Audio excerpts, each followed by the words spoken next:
నువ్వు చూస్తూ ఉండగా నేను ఈ పాపకర్మ చేస్తున్నాను అంటే నేను ఎంత లంపటత్వమునకు గురైపోయానో చూడు. అంటే ఇంకా నన్ను నేను ఉద్ధరించుకోగలిగిన స్థితి లేదు, నువ్వు చూస్తుందో చేసేస్తున్నానంటే. కాబట్టి ఇప్పుడు ఎవరు ఉద్ధరించాలి? నన్ను నువ్వే ఉద్ధరించాలి. ఈ పాపము నుంచి నన్ను పైకెత్తు. ఇప్పుడు మీకు తెలియకుండా మీరు శరణాగతిలోకి వెళ్ళిపోయారు.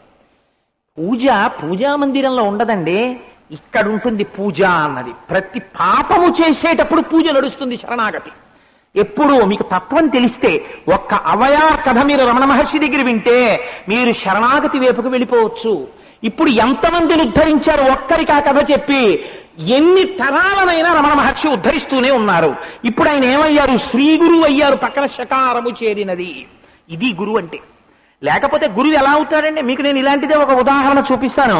పూర్వకాలంలో ఒక మహానుభావుడు ఉండేవాడు, ఆయన పేరు నామదేవుడు అనుకుంటాను, నాకు జ్ఞాపకం ఉన్నంత వరకు.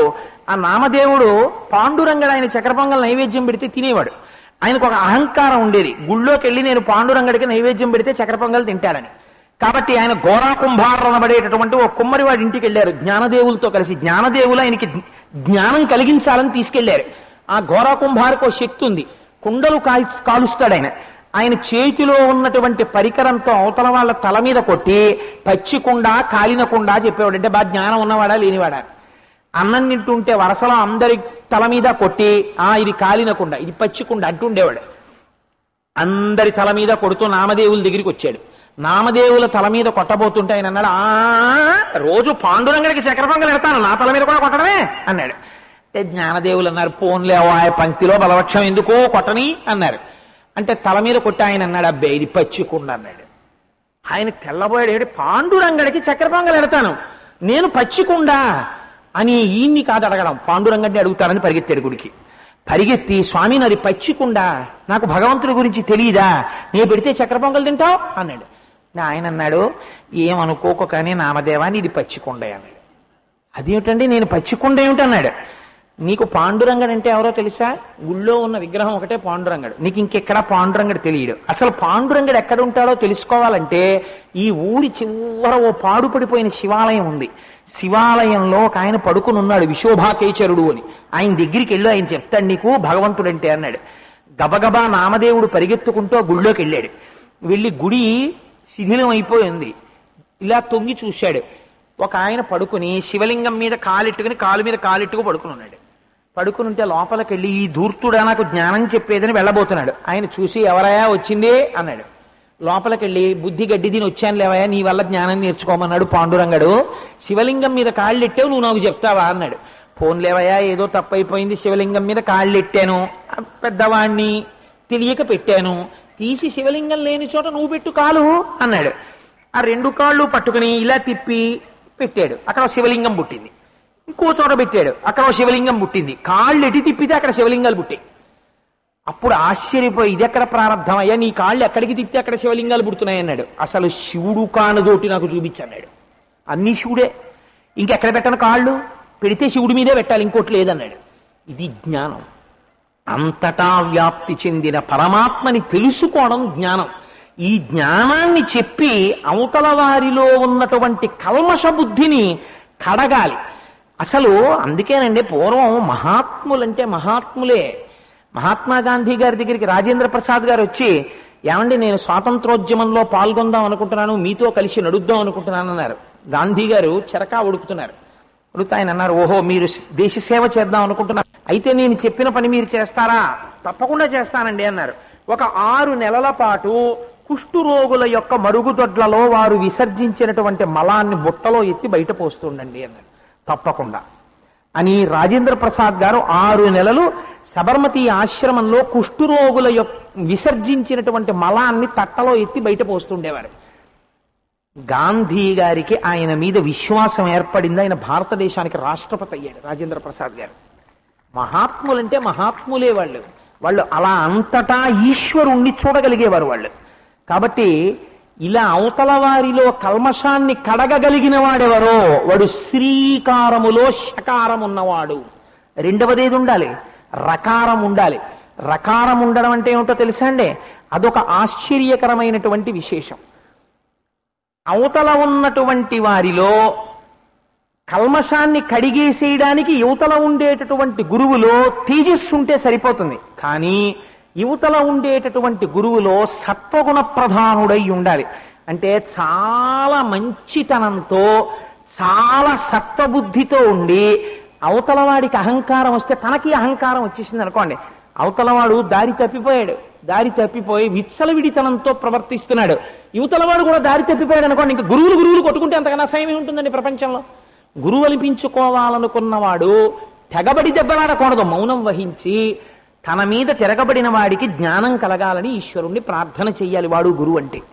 కాబట్టి ఎంత గమ్మత్తైన పని చేశారో చూడండి. మీకు ఆ రకారం ఎలా వస్తుందో మీకు చూపిస్తాను శ్రీకారంలో. ఒకానొకప్పుడు, ఇది కూడా నా సొంతం కాదు, ఒకసారి రమణ మహర్షి చెప్పిందే నాకు ఇవాళ జ్ఞాపకం వచ్చి చెప్పేస్తున్నాను. ఒకానొకప్పుడు చతుర్ముఖ బ్రహ్మగారు శ్రీమన్నారాయణుడి దగ్గరికి వెళ్ళారు. వెళ్ళి, నేను చిరంజీవిని, నేనే ఈ సృష్టినంతటినీ చేస్తూ ఉంటాను, వీళ్ళందరూ నా తర్వాత వచ్చిన వాళ్ళే, నేనే అందరికన్నా పెద్దవాణ్ణి, నా అంత గొప్పవాడు ఎవరుంటాడు అని అడిగాడు. అడిగితే శ్రీమన్నారాయణుడు వెంటనే గమనించాడు, ఓహో చతుర్ముఖ బ్రహ్మగారికి 4 తలకాయల వాడికి చిన్న అహంకారం వచ్చింది ఇవాళ, కాబట్టి ఇప్పుడు ఈ అహంకారం తీసేయాలి. నోర్ముయ్, ఎక్కడి నుంచి వచ్చాను అనుకున్నావు ఏంటి, అంది గొప్ప కబుర్లు చెప్తున్నావు, నా నాభికమలంలోంచి పుట్టావు నువ్వంటే, ఏది నీ నాభికమలం చూపించు, ఎవడ చూడొచ్చాడు, నేను నీకు పుట్టినప్పుడు ఎవరన్నా చూశాడా అని ఇద్దరు దెబ్బలాడుకున్నారు అనుకోండి, ఇంకంతకన్నా అసహ్యం ఉంటుందా? సత్వగుణం అంటే ఎలా ఉంటుందో చూపిస్తారు. శ్రీమన్నారాయణుడు అన్నారు, ఓహో నీకన్నా గొప్పవాడు నువ్వే సృష్టించిన వాడివి వేరొకడు లేడనుకుంటున్నావా? శహబాష్, చాలా గొప్ప విషయం, మన ఇద్దరం అలా వ్యాహ్యాలికి వెళ్ళొద్దాం, నీవంతటి మహాపురుషుడితో కలిసి నడిస్తే నా జన్మ ధన్యం అవుతుంది కదా, దా మన ఇద్దరం కలిసి నడుద్దాం అన్నారు. చతుర్ముఖ బ్రహ్మగారు శ్రీమన్నారాయణుడు కలిసి అలా నడుస్తున్నారు. అక్కడ ఒక మహర్షి కూర్చుని ఉన్నారు. ఆయన పక్కన చూస్తే ఆయనవే కొన్ని వెంట్రుకలు రాలిపోయి ఓ పోగుంది. ఆయన్ని చూసి అడిగారు, ఏమిటంటే అలా కూర్చుని ఉన్నారు, ఏమిటా వెంట్రుకలు కొప్పేమిటి మీ పక్కన అని అడిగారు. అడిగితే ఆయన అన్నారు, నన్ను రోమశ మహర్షి అంటారు. ఈ యుగాలు కొన్ని సంవత్సరాలు అయిపోతే ఆ సంవత్సరాలన్నీ చతుర్ముఖ బ్రహ్మగారికి ఒక కనురెప్ప పాటు లేదా ఒక రోజు, ఇలా కొన్ని కల్పాలు అయిపోతే ఒక్కొక్క బ్రహ్మగారి ఆయుర్దాయం అయిపోతుంటుంది. ఒక్కొక్క చతుర్ముఖ బ్రహ్మగారు పడిపోతే నా శరీరంలోంచి ఒక వెంట్రుక పడిపోతూ ఉంటుంది. ఈ పడిపోయిన వెంట్రుకలు ఎన్నున్నాయో ఇప్పటికంతమంది బ్రహ్మలు పడిపోయారు. అది గుర్తు అన్నాడు. బ్రహ్మగారు చూసి తెల్లబోయి, అంటే ఇన్ని వెంట్రుకలకు పెంతుందో అంతమంది నాకన్నా ముందు బ్రహ్మలు పడిపోయారా? వీటన్నింటికీ సాక్షిగా ఈయన ఉన్నాడా? ఇంకా ఇన్ని వెంట్రుకలు ఉన్నాయా ఈయన ఒంటి మీద? అంటే ఇంకా ఎంతమంది వెళ్ళిపోతారో, ఇప్పుడు పడిపోయే వెంట్రుక నేననమాట అనుకున్నాడు. అనుకుని ఇప్పుడు ఎవరు చెప్పారు ఈ విషయం? నారాయణుడు చెప్పలేదు, రోమశ మహర్షి చెప్పారు. ఆయన వంక నారాయణుడు వంక చూసి కొంచెం ముఖం దించుకుని, ఏమిటో ఇందాక చాలా చిరంజీవిని అన్నాను, నేను సృష్టించాను అన్నాను, ఏమిటో ఈయన దగ్గరికి తీసుకొచ్చాడు, ఏమిటో నా పదండి వెళ్ళిపోదాం ఇక్కడి నుంచి అన్నారు. అయ్యో తప్పకుండా పదండి, ఏమనలేదు నారాయణుడు. బాగా దిగాలి అహంకారం. ఇంకొంచెం ముందుకెళ్ళారు. 8 వంకర్లతో ఉన్న ఓ మహర్షి కూర్చుని ఉన్నారు. అయ్యా మీరెవరండి ఇలా ఉన్నారన్నారు. నన్ను అష్టావక్రుడు అంటారు, నాకు 8 వంకర్లు ఉంటాయి శరీరంలో. నా వంకర్లన్నీ ఎప్పుడు పోతాయో తెలుసా? రోమశ మహర్షి అని ఒక ఆయన ఉన్నాడు, ఆ వెనకాతల కొంత దూరంలో. ఒక్కొక్క బ్రహ్మ పడిపోతే ఆయన ఒంట్లోంచి ఒక్కొక్క వెంట్రుక పడిపోతుంది. అలాంటి రోమశ మహర్షి ఒంటి మీద ఉన్న వెంట్రుకలన్నీ రాలిపోయి ఒక రోమశ మహర్షి పడిపోతే నా ఒంట్లో ఉన్న ఒక వంకర పోతుంది. అలా 80 రోమశ మహర్షులు పోతే నా 8 వంకరలు పోతాయి. ఇప్పటికో వంకర పోలేదన్నాడు. అంటే ఇప్పుడు బ్రహ్మగారు చూసి, అమ్మ నాయనో నారాయణ ఇంటికి వెళ్ళిపోదాం అన్నాడు. అన్నాడు ఆయన, ఇప్పుడు నాకు తెలిసి వచ్చింది, నీ అన్న అంత సృష్టికర్తని, నా అంత గొప్పవాడు, నేనేదో ఇవన్నీ సృష్టించడం, నేను పెద్దవాణ్ణి, ఈ అహంకారం అంతా అణిగిపోయింది. ఇప్పుడు నేనెవరో నాకు తెలిసి వచ్చింది, నేను ఎంత అల్పున్నో తెలిసి వచ్చింది, ఎంత విర్రవీగానో తెలిసి వచ్చింది. ఎంత చక్కగా పాఠం చెప్పావా నోరు విప్పకుండా, రా ఇంటికి వెళ్ళిపోదాం అన్నాడు. ఇప్పుడు ఇది ఏమవుతుంది? ఇది రకారం అవుతుంది. ఇది రకారం అవడం అంటే ఏమిటో తెలుసా అండి? అవతల వారు వ్యగ్రతతో ప్రవర్తించినా తాను పరమ ప్రశాంత చిత్తుడై, సరే వారికి వ్యగ్రతతో ఉన్నప్పుడు వారి జోలి మనకెందుకు, వారి ఈశ్వరానుగ్రహంతో ఒకనాడు ప్రశాంతతతో మనం అటువంటి వ్యగ్రత కలిగిన వారము కామని వారికి తెలిస్తే అదే ఈశ్వరుడు చేసే ఉపకారము. అటువంటి బుద్ధి వారికి కల్పించు పరమేశ్వర అని ప్రార్థన చేసి తప్పుకున్నవాడెవడో వాడు పక్కన రకారమును గెలుచుకున్నవాడు. అలా కాకపోతే పడిపోతాడు, రకారం పోతుంది. కాబట్టి ఇప్పుడు శ్రీ సుబ్బారావు గారు చెప్పడం అంటే చెప్పేశారండి. శ్రీ గురు చరిత్ర చెప్పని ఒక అక్షరం వెనకాతల ఇన్ని విషయాలు నిక్షేపించారు పెద్దలు. ష ఆ ష వెనకాతల కల్మషం గడగాలి గురువు. రా, ఆ రకారము చేత అవతల వారిలో ఉన్నటువంటి అహంకారమును మన్నించి పసిపిల్లవాడ్రా అని పిల్లవాడు తన కాలితో తన్నినా పట్టించుకోని వేద పండితుల్లా కొడుకుని మన్నించినట్టు మన్నించి కొడుకుని ఉద్ధరించగలగాలి. ఉద్ధరించినట్టుగా లోకాన్ని ఎవరు ఉద్ధరించగలడో అటువంటి వాడు రకారము పక్కన చేరిన గురువు. ఇప్పుడు మూడవది ఉంటుంది ఇదో గమ్మత్తు. ఇది చాలా ఆశ్చర్యకరమైన విషయం. ఇప్పుడు ఏమవుతుందో తెలుసా అండి, ఈకారం కూడా చేరి పక్కన శ్రీకారం చేరాలంటే గురువుకి ఈ ఈకారము చేత తాను పరబ్రహ్మమును నమ్మి చేసినటువంటి సేవనము చేత తనకు కలిగినటువంటి సిద్ధులను కేవలము వాయుసపిష్టము అంటారంటే కాకి రెట్టేస్తుంది చొక్కా మీద వేస్తే ఎంత బాగుందో అండి, తెల్లటి చొక్కా మీద భలే వేసింది, గుండ్రంగా మచ్చ చాలా బాగుందో నా రెట్టట్టే పెట్టుకుంటాడు ఎవడైనా, వెళ్ళి నీళ్లతో కడిగేస్తాడు వెంటనే. అలా భగవంతుణ్ణి ఆరాధన చేయగా చేయగా ధ్యానము చేయగా చేయగా వారికి కొన్ని సిద్ధులు వస్తాయి. వారు మాట అన్నారనుకోండి, అది నిజమైపోతుంది. సత్యము వాడు పలకడం కాదు, వాడు పలికినది సత్యమైపోతూ ఉంటుంది. వాడి నోటి వెంట మాట వచ్చిందనుకోండి, అది వెంటనే నిజమవుతుంది.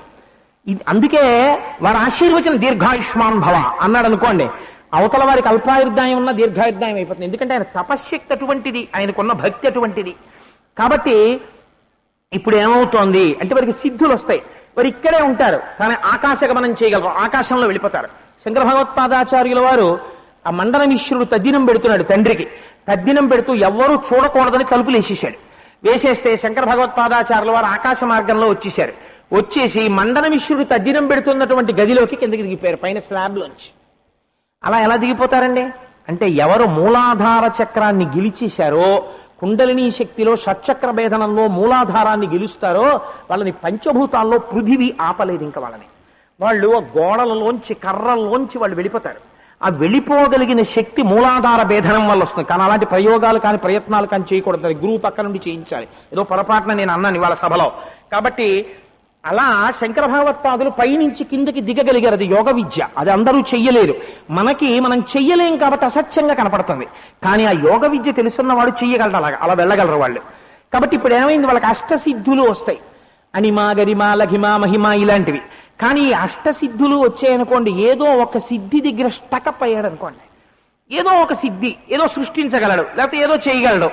ఇది వచ్చింది కదా అని అవతల వాళ్ళకి ఉపకారాలు చెయ్యడం మొదలు పెట్టాడు అనుకోండి, ఎక్కడేం జరుగుతుందో తెలుసుకుంటూ ఉండడం, లేకపోతే ఎవరికో ఏదో ఇక్కడుండి అక్కడ ఉపకారాలు చేయడం, ఇలాంటివి ప్రారంభం చేశాడు అనుకోండి, తుదకు ఏమైపోతుందో తెలుసా అండి, తన శరీరమే అలాంటి ఇబ్బందుల వలనే పడగొట్టవలసిన పరిస్థితి వచ్చేస్తుంది. ఎందుకంటే తాను అల్లుకున్నటువంటి గూటిలో తాను చిక్కుకుపోతాడు. సిద్ధులు శాపమై కూర్చుంటాయి, సిద్ధులు ప్రదర్శన చేయరాదు. అందుకే ఎప్పుడు మహాత్ములైన వాళ్ళు సిద్ధుల జోలికి వెళ్ళరు, అసలు బహిరంగ వేదికల మీద అసలు చేయరు ప్రదర్శనలు. కానీ అందుకే ఒక గొప్ప మాట ఉందండి, సురేశ్వరాచార్యులు వారిని వార్తికం రాశారు శంకర భగవత్పాదుల యొక్క దక్షిణామూర్తి స్తోత్రానికి. వారు అన్నారు, సిద్ధులు ఎటువంటివో తెలుసా? దక్షిణామూర్తి స్తోత్రంలో ఆఖరి శ్లోకం ఒకటి ఉంది, దానికి వారు వార్తికం చేస్తూ ఒక మాట అన్నారు. ఒక భర్తకి ఒక భార్య మంచి చలికాలం, అయ్యా నాకు కాస్త ఉప్మా చేసి పెట్టవే, చాలా ఆకలిగా ఉంది అన్నాడు భర్త. ఆవిడ పొయ్యి దగ్గరికి వెళ్ళి మూకుడు పెట్టి ఉప్మా చేస్తోంది. ఆ ఉప్మా చేస్తున్నప్పుడు అగ్నిహోత్రంలోంచి సెగ తగిలి చక్కగా ఉంది ఆవిడికి. ఎంత బాగుందో అడిగాడు కానీ ఉప్మా హాయిగా పొయ్యి దగ్గర నిలబడి ఉప్మా చేస్తుంటే చక్కగా ఉంది, హాయిగా పొయ్యి సెగ తగులుతూ అని.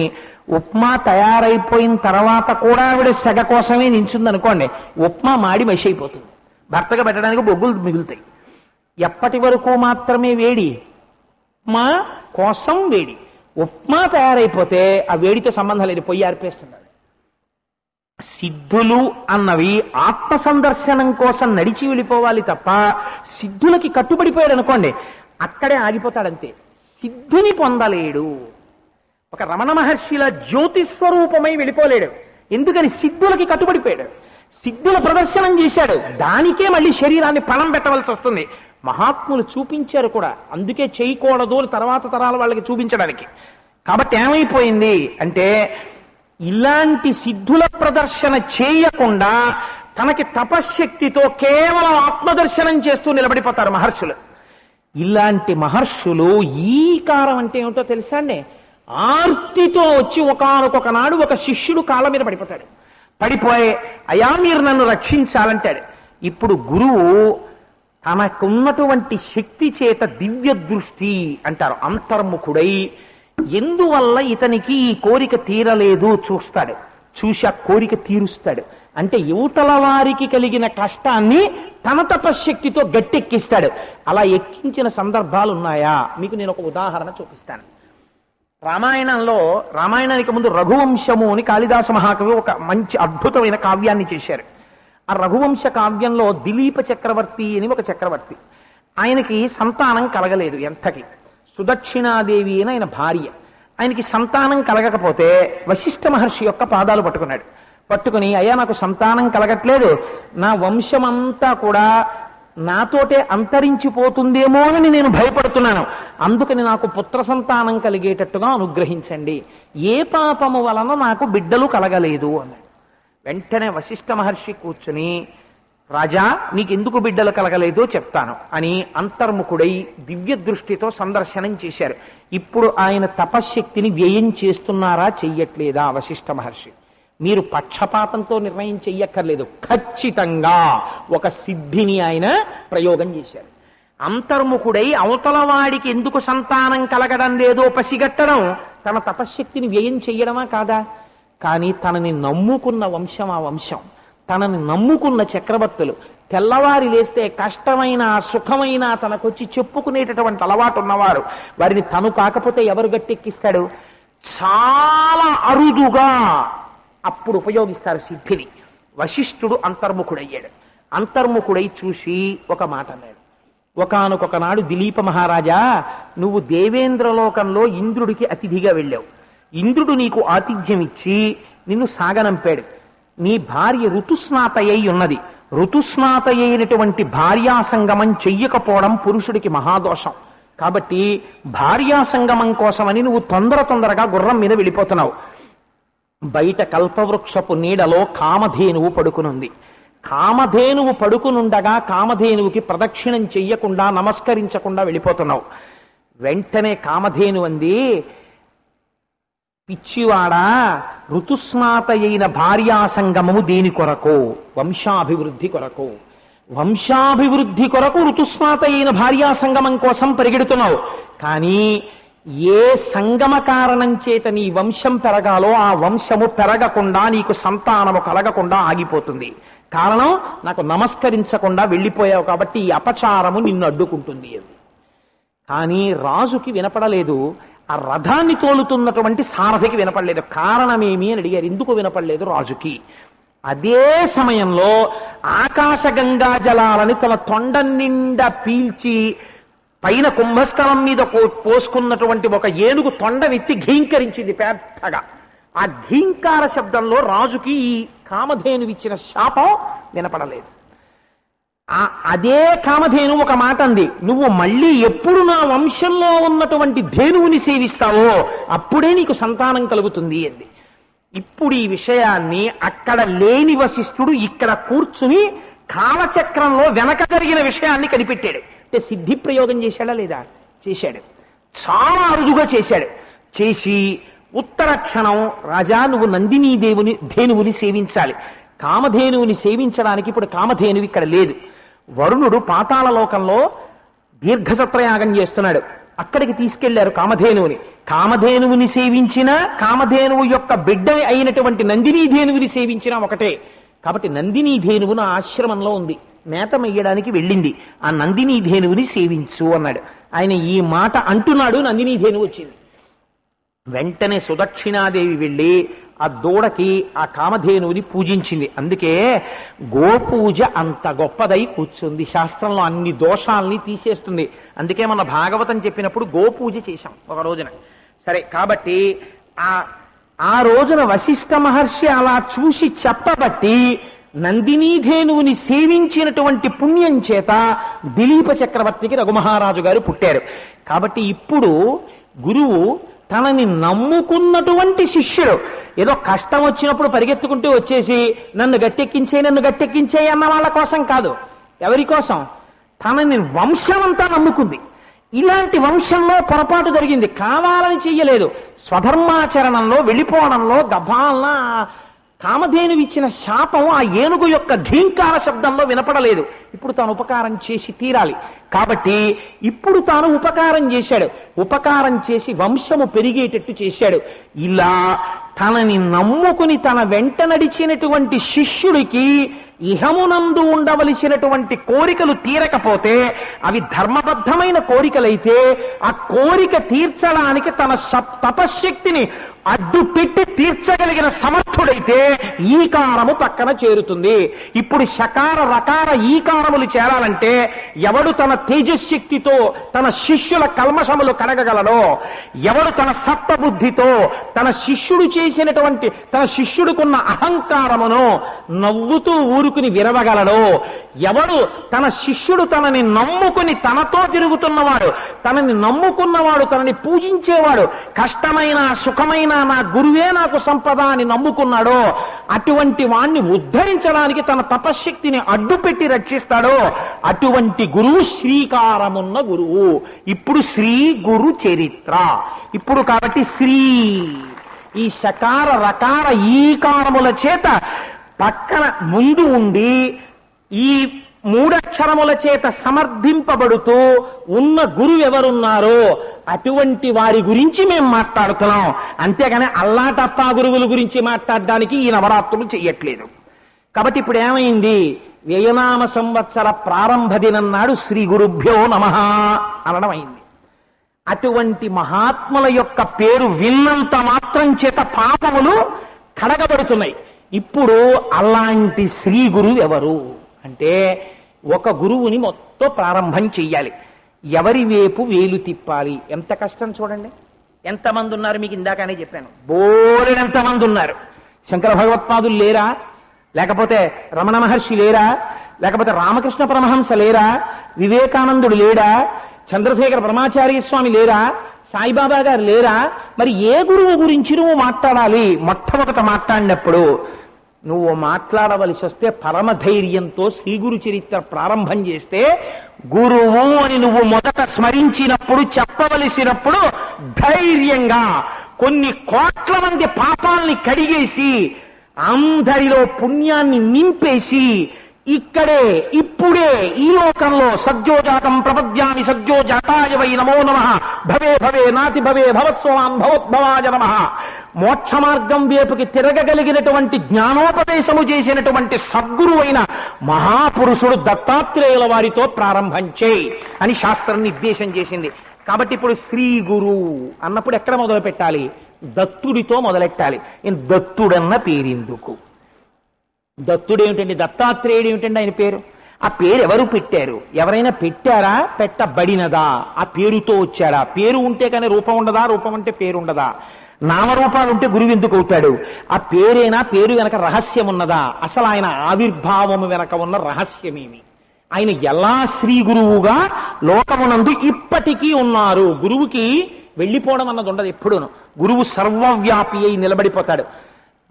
ఒక పరమ సత్యాన్ని చెప్తున్నాను ఇవాళ ఇక్కడే ఈ సభలోనే త్రిశూలం పట్టుకొని కాషాయాంబరధారి అయి మహానుభావుడు దత్తాత్రేయ స్వామి వారు కూర్చుని వింటున్నారు ఈ సభనంతటినీ కూడా.